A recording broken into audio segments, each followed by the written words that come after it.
الحمد للہ رب العالمین، الصلاۃ والسلام علی اشرف الانبیاء والمرسلین وعلی آلہ الطیبین الطاہرین المعصومین المنتجبین المنتخبین المظلومین ولعنۃ الدائمۃ علی اعدائہم اجمعین واعدائہم ملعونین۔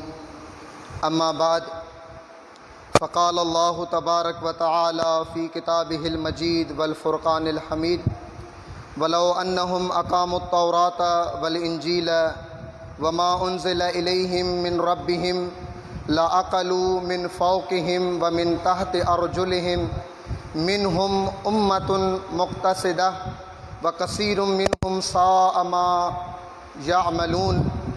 یا ایہا الرسول بلغ ما انزل الیک من ربک وَإِن لَمْ تَفْعَلْ فَمَا بَلَّغْتَ رِسَالَتَهُ۔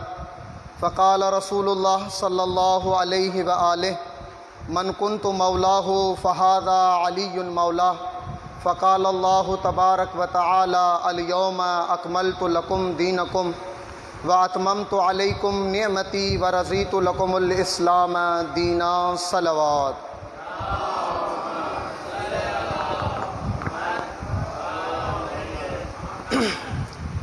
روز عید، روز غدیر، آپ تمام شیعیان امیر المومنین و تمام امت مسلمہ کو مبارکباد عرض ہے۔ روز عید ہے لیکن آپ کے چہرے عید والے نہیں ہیں۔ ایک نعرے کے ذریعے سے اپنے چہروں پہ خوشنودی لائیں۔ نعرہ حیدری، ابھی بھی نہیں، وہ ایک دفعہ اور، نعرہ حیدری۔ مختصر گفتگو ہے، صرف قرآنی آیات سے آپ مومنین کو آشنا کرنا ہے۔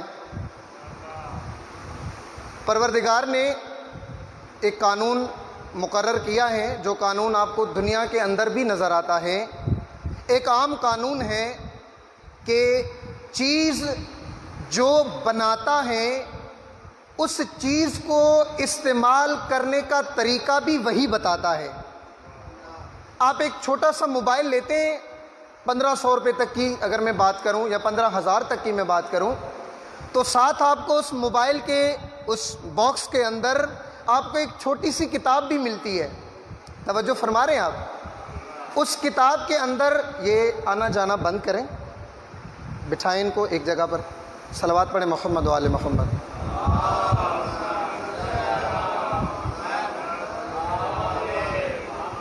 ایک قانون ہے کہ چیز کے چلانے کا اور چیز کو استعمال کرنے کا طریقہ وہی بتائے گا جس نے بنائی ہے۔ یہ قانون ہے، یہ سب سمجھتے ہیں آپ۔ اب اللہ تعالیٰ نے انسان کے لیے انسان کے اندر ایک حص رکھی ہے۔ اب آپ کی اگر سماعتیں ہوئیں تو آپ کو موضوع سمجھ آئے گا۔ ہر انسان کے اندر ایک حص رکھی ہے جس کو کہا جاتا ہے حص معاش یا عقل معاش، جس کے ذریعے آپ روز کمانے کے لیے، اپنی ضرورتیں پوری کرنے کے لیے گھر سے نکلتے ہیں۔ وہ جو چیز آپ کو گھر سے باہر نکالتی ہے اس کو کہا جاتا ہے عقل معاش، کمانے کی عقل۔ اگر یہ عقل نہ ہو تو آپ اپنے گھروں سے کمانے کے لیے نہیں نکلیں گے۔ اللہ نے آپ کے اندر یہ چیز رکھی ہے کہ آپ کو اپنی اور اپنے بچوں کی ضرورتیں خود پوری کرنی ہے۔ یہ اللہ تعالیٰ نے سب کے اندر یہ چیز رکھی ہے۔ اب وہ الگ بات ہے کہ کچھ جوان اپنے ماں باپ کے پیسوں پہ اتنا پلتے ہیں کہ خود کمانے کی زحمت نہیں کرتے، لیکن یہ قانون ہے، اللہ تعالیٰ نے ہر کسی کے اندر یہ چیز رکھی ہے۔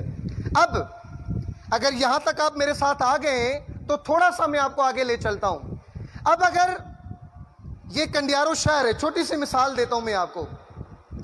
اگر آپ آج اعلان کریں کہ کنڈیارو شہر سے ہر قسم کا قانون اٹھا لیا گیا ہے، پولیس نہیں ہے، فوج نہیں ہے، ملٹری ایجنسیز، سب کچھ ختم ہے، قانون نام کی کوئی چیز ہی نہیں ہے، آپ مجھے بتائیں 1 گھنٹے میں شہر کی کیا حالت بنے گی؟ یہ جو آج ایک دوسرے کی چیزیں نہیں اٹھا رہے، یہ جو ایک دوسرے کے دکانوں پہ حملے نہیں کر رہے، یہ جو ایک دوسرے کی چیزیں اٹھا کر اپنے گھروں میں نہیں لے کے جا رہے، کون سی چیز نے ان کو روکا ہوا ہے؟ قانون نے۔ سمجھ رہے ہیں میری بات؟ اصول نے، ضابطے نے. بس اگر یہاں تک آپ میرے ساتھ آ گئے تو اس بات کو سمجھیں، چیز کو چلانے کا قانون وہی بتائے گا جس نے بنائی ہے. اللہ انسان کا خالق ہے. ہر چیز انسان کی کس نے بنائی ہے؟ اللہ نے. اب جب خالق اللہ ہے تو زندگی گزارنے کا اصول بھی اللہ دے گا.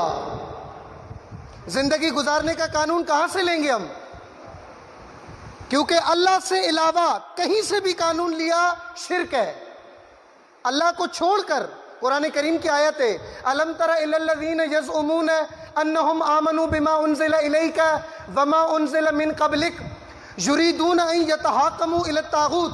اے نبی، آپ نے کچھ ایسے لوگ دیکھے ہیں جو آپ کو یہ کہتے ہیں کہ ہم آپ پر بھی ایمان لاتے ہیں اور جو کچھ آپ پر نازل ہوا اس پر بھی ایمان رکھتے ہیں.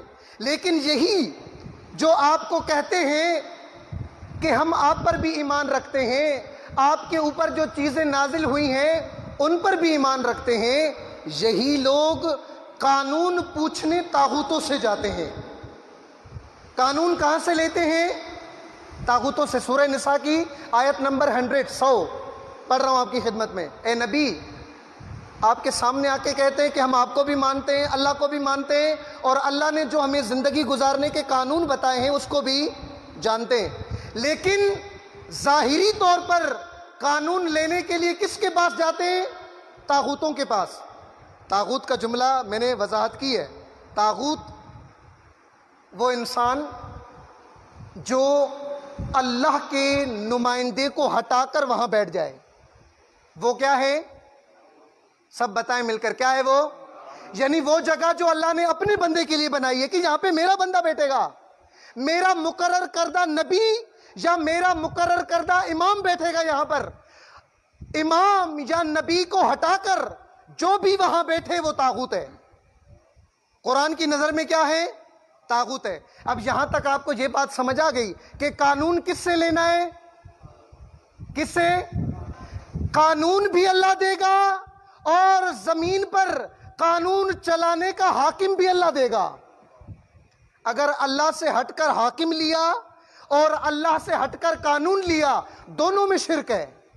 دونوں میں شرک ہے. اب آئیں، اللہ تعالیٰ نے آدم سے لے کر نبی خدا تک ہر امت کو قانون بھی دیا، حاکم بھی دیا. قانون بھی دیا، آئین بھی دیا اور حاکم بھی دیا. مسئلہ کہاں پیش آیا؟ مسئلہ یہاں پیش آیا کہ امتوں نے نہ قانون لیا نہ حاکم لیا.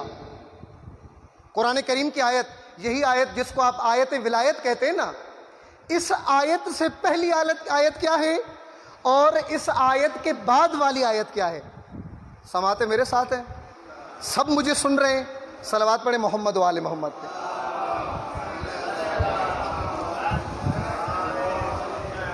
قانون اللہ دے گا، قانون نافذ کرنے کا بندہ بھی اللہ دے گا. یہ بات سمجھ آ گئی؟ اب آئیں قرآن میں جہاں پر امیر المومنین کی ولایت کی آیت ہے، اس سے پہلی آیت کیا ہے؟ ترتیب دیکھیں قرآن کی. پہلی آیت کیا ہے؟ توجہ کریں اب مومنین. وَلَوْ أَنَّهُمْ أَقَامُوا التَّوْرَاةَ وَالْإِنْجِيلَ وَمَا أُنزِلَ إِلَيْهِمْ مِنْ رَبِّهِمْ. اگر یہ تورات والے، توجہ کریں مومنین، اگر یہ تورات والے، اگر یہ انجیل والے، اگر یہ زبور والے، یعنی تمام امتیں جن کو ہم نے قانون بھی دیا، حاکم بھی دیا، اگر یہ امتیں قرآن اور اللہ کے قانون پر عمل کرتی، میں اللہ کہہ رہا ہوں لَأَقَلُوا مِنْ فَوْقِهِمْ وَمِنْ تَحْتِ أَرْجُلِهِمْ. اگر یہ میرے قانون اور میرے حاکم کو اپنا لیتی، میں اللہ زمین سے بھی ان کو نعمتیں دیتا، آسمان سے بھی نعمتیں دیتا. میں زمین سے بھی نعمتیں دیتا اور آسمان سے بھی نعمتیں دیتا. آپ ذرا اس نقطے کو توجہ کریں. اگر زمین اور آسمان دونوں نعمتیں برسائے، کیا بنتی ہے وہ امت؟ کیا بنتی ہے وہ امت جس امت کے لیے اللہ زمین و آسمان سے نعمتیں برسائے؟ قرآن کہہ رہا ہے ہم نے تورات والوں کو قانون بھی دیا، حاکم بھی دیا. انہوں نے نہ قانون مانا نہ حاکم مانا، نہ تورات والوں نے، نہ انجیل والوں نے، نہ زبور والوں نے۔ اگر مانتے تو میں اللہ کہہ رہا ہوں، اگر مانتے میں ان کو زمین سے بھی نعمتیں دیتا، اور توجہ نہیں ہے آپ مومنین کی، زمین سے بھی نعمتیں ملتی ان کو اور آسمان سے بھی، لیکن انہوں نے کیا کیا؟ انہوں نے اللہ کے قانون بھی ٹھکرا دیے اور اللہ کا حاکم بھی ٹھکرا دیا۔ میں نے پھر کیا کیا؟ ضربت علیہم الذلۃ والمسکنہ، میں نے ان امتوں کے مقدر میں ذلت لکھ دی، قیامت تک یہ کیا رہیں گے؟ ذلیل۔ اب دیکھیں قرآن کا قانون سمجھیں، پہلی آیت یہ کہہ رہی ہے ان کو قانون بھی دیا حاکم بھی دیا، انہوں نے دونوں قبول نہیں کیے۔ اب آیت کیا ہے؟ یا ایھا الرسول، صلوات پڑھیں محمد وعلی محمد۔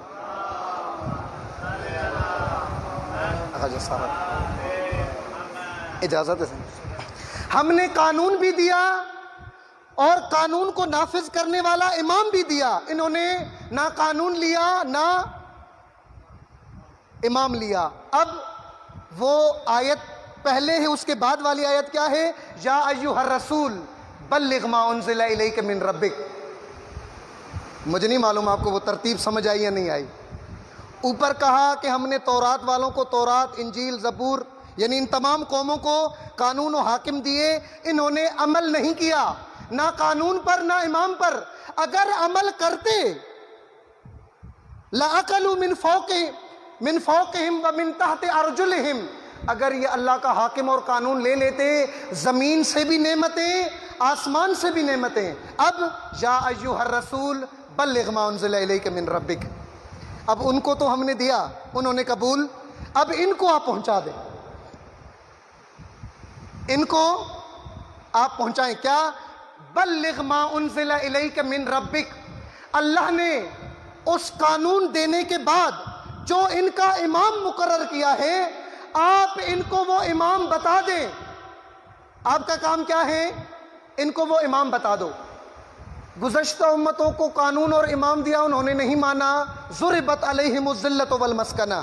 آپ کو دے رہا ہوں، قانون دے چکا قرآن کی شکل میں، اب علی کی شکل میں امام دے رہا ہوں، علی کے وجود میں امام دے رہا ہوں۔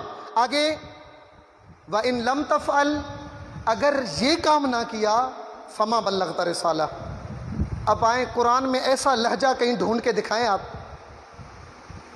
قرآن تو نبی خدا کو کتنے پیار سے پکارتا ہے، یا ایھا المزمل، یا ایھا المدثر۔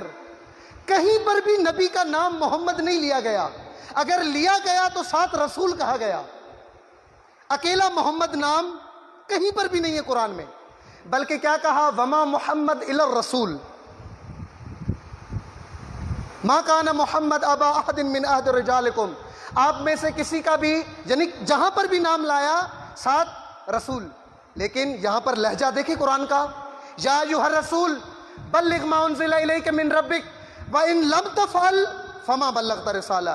اگر یہ ولایت نہ پہنچائی، اگر قانون کے ساتھ ساتھ امت کو حکمران نہ دیا، فَمَا بَلَّغْتَ رِسَالَتَہ، تو پھر تم نے رسالت کا کوئی بھی کام انجام نہیں دیا۔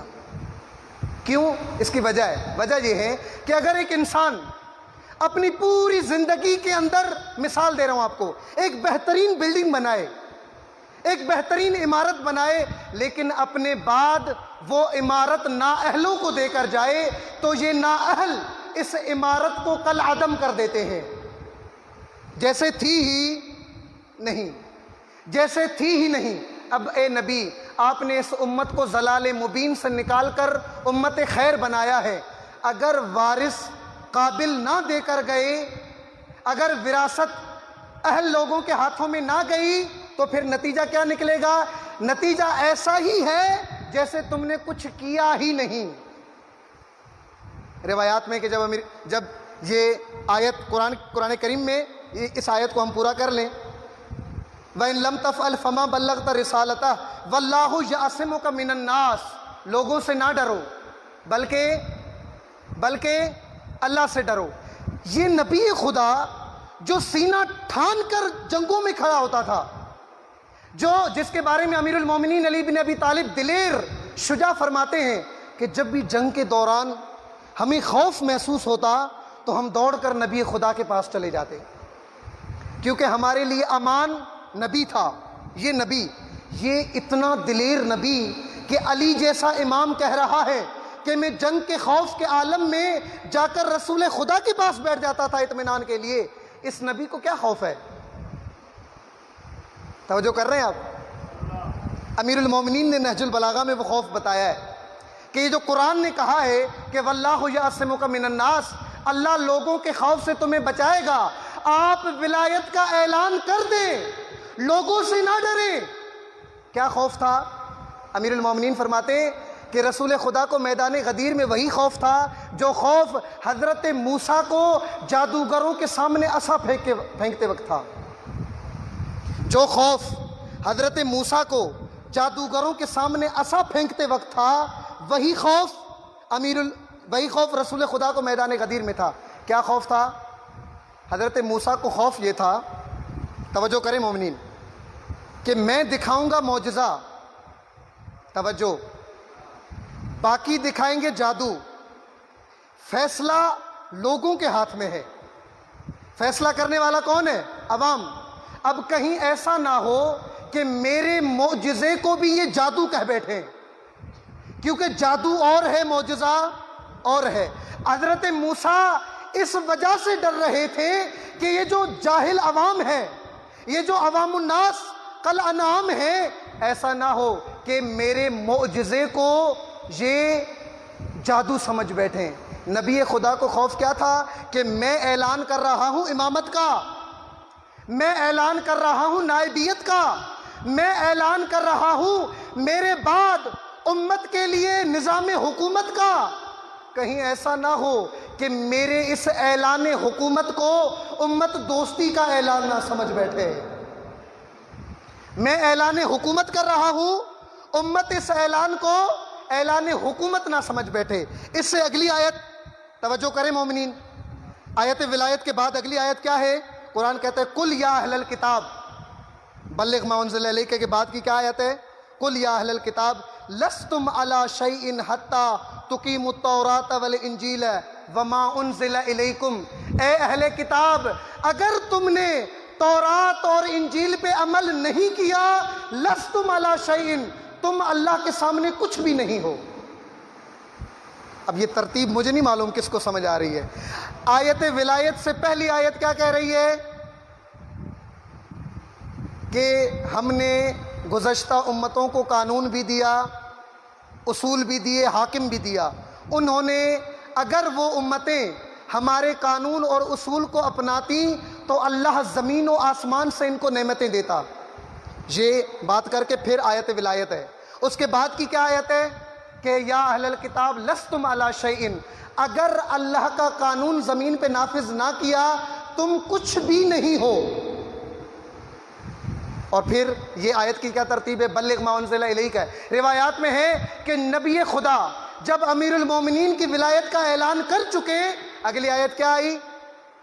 الیوم اکملت لکم، یہ آیت تو یاد ہے نا، الیوم اکملت لکم دینکم، اے نبی خدا آج ہم نے آپ کا دین مکمل کر دیا۔ وَأَتْمَمْتُ عَلَيْكُمْ نِعْمَتِي، آج نعمتیں تمام ہو گئیں۔ وَرَضِيتُ لَكُمُ الْإِسْلَامَ دِينًا، اور اللہ اس دین پہ راضی ہے۔ جس دین کی زمام نبی کے بعد علی کے ہاتھ میں ہو، اللہ اس دین پہ راضی ہے۔ الیوم یئس الذین کفروا، اے نبی خدا آج کفار مایوس ہو گئے۔ کیوں؟ کیونکہ ان کو پتا ہے کہ جس لشکر کا سالار علی ہوتا تھا اس لشکر کو ہی شکست دینا ممکن نہیں تھا، اب تو اللہ نے علی کو دین کا سالار بنا دیا۔ غدیر میں کیا اعلان ہوا ہے؟ محبت کا اعلان۔ قرآن کہہ رہا ہے محبت کا اعلان نہیں ہوا، دوستی کا اعلان نہیں ہوا، غدیر حکومت کا اعلان ہے، جو حکومت آج شیعہ بھول بیٹھا ہے۔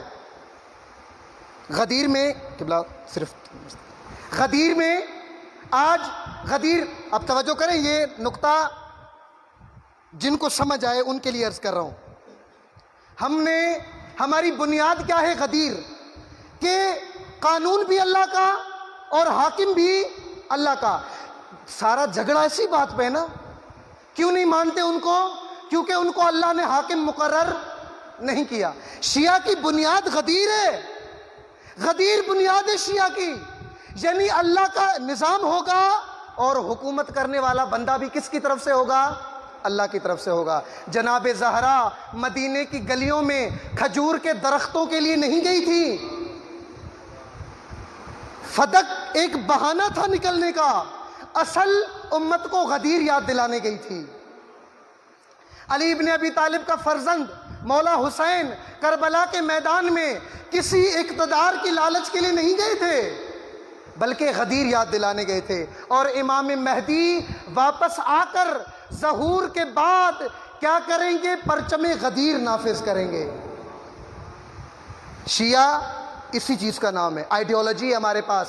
اللہ نے نظام بھی دیا ہے اور غدیر میں حکومت بھی دی ہے. آخری بات، مجلس تمام، میں جسارت کر رہا ہوں قبلہ کے سامنے. آخری بات کہ اگر نبی خدا کو نبی نہ ماننا انسان کو پیچھے چھوڑ دیتا ہے تو پھر علی کی ولایت کا انکار آگے نہیں لاتا، وہ بھی پیچھے ہی چھوڑتا ہے. کیوں؟ کیونکہ نبی کے بعد امت لاوارث نہیں ہے. نبی کے بعد امت کو ایک سہارا دیا گیا ہے تاکہ یہ امت عروج کے سفر کو جاری رکھے. اور پھر اب اگر یہاں پہ نہیں رکے آپ تو پھر آپ کو غیبت کبریٰ میں بھی نہیں رکنا. اگر غدیر میں لاوارث نہیں ہو تو غیبت میں بھی لاوارث نہیں ہو. غیبت میں بھی امام آپ کو علماء کے حوالے کر کے گئے، فقہا کے حوالے کر کے گئے کہ امت امام کے پردے غیبت کے دوران علماء کے سائے میں چلے گی. یہ علماء اس امت کو ترقی کی راہ پر گامزن کریں گے. آج عید غدیر ہے، آج امامت کا دن ہے، اور شیعہ اپنے بچوں کو یہ گھروں میں بچوں کو یہ سبق آپ بار بار پڑھائیں کہ آج ہمارے مولا کی حکومت کا دن ہے. مولا امام رضا ایک جگہ پر ایسے ہی گفتگو کر رہے تھے عاشور کے بارے میں.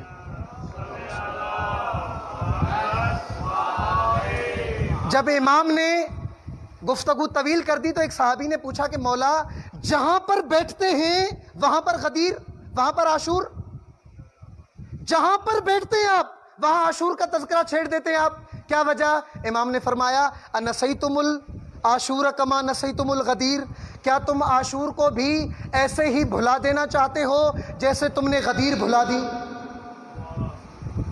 غدیر بھولنی نہیں ہے، غدیر یاد دلانی ہے. بچوں کو، بڑوں کو، بیٹیوں کو، سب کو یاد دلائیں کہ آج ہمارے مولا کی حکومت کا دن ہے. آج کے دن ہمارے مولا کو حکومت ملی تھی. جتنی غدیر تازہ ہوگی اتنا ظہور قریب ہوگا. جتنا علی ابن ابی طالب کی امامت کا تذکرہ ہوگا اتنا ظہور قریب ہوگا. دعا ہے خداوند متعال محمد و آل